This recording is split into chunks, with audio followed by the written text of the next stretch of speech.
Today, I'm going to be switching out my medium-sized Neo diffuser for this large Neo diffuser. This medium diffuser is rated for 10 to 30 gallons. Now this is a 40 gallon, and it would have been okay, and it probably is okay to keep circulating it, but I'm trying to grow out this moss wall that I have. There's another video on exactly why I'm doing this and what I'm doing here.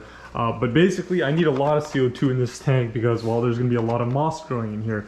And this medium diffuser, I mean, it's still doing great after all this time, over a year, and the bubbles are still very, very fine, and they're very good. It's just time to upgrade to a bigger size diffuser for this bigger tank. And later, I will just switch that medium size diffuser on this 20 gallon, or maybe on the cube, depending on what I feel like at the time. But for now, I'm going to be putting on this large Neo diffuser. Alright, let's open this up.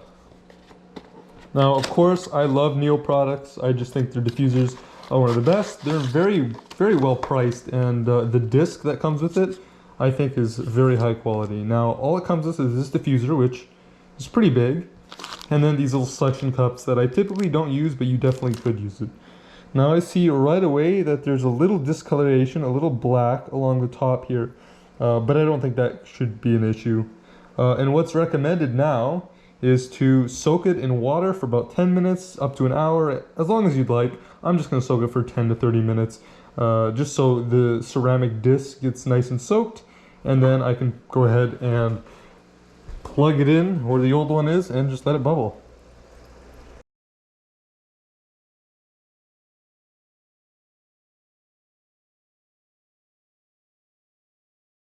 So now that this diffuser is soaked and ready to go, let's plug it right in.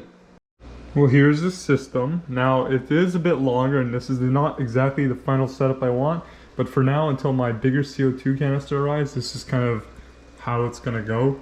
You can see it's a lot bigger than the old one, and it's a lot cleaner. It's harder to see, but this can easily be cleaned if you just soak it in some bleach.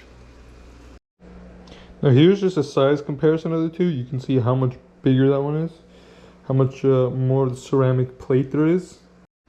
Now, I have it on about 2 bubbles per second, and you can see there's a frothy kind of film on the bottom there, but that's nothing to worry about. The nice little droppers dropping.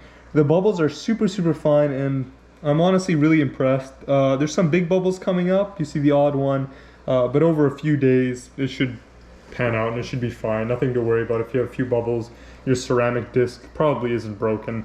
And it's best to put it under a power head or an outtake of an aquarium so it gets spread around more. That's basically it. So a lot more output. I had the same bubbles per second before and after, and you can clearly see the difference. It's a lot. With higher bubbles per second, you want a bigger diffuser. There's no kind of fish in this aquarium or any kind of animals, so I don't have to worry about, you know, doing too much. I have a drop count over there. It is blue, so it's still blue, so it's under, so it's nothing to worry about, and I'll just keep an eye on it, even though there's no fish, so I don't really need to, but I still will. And that's kind of it. I highly recommend any Neo diffusers.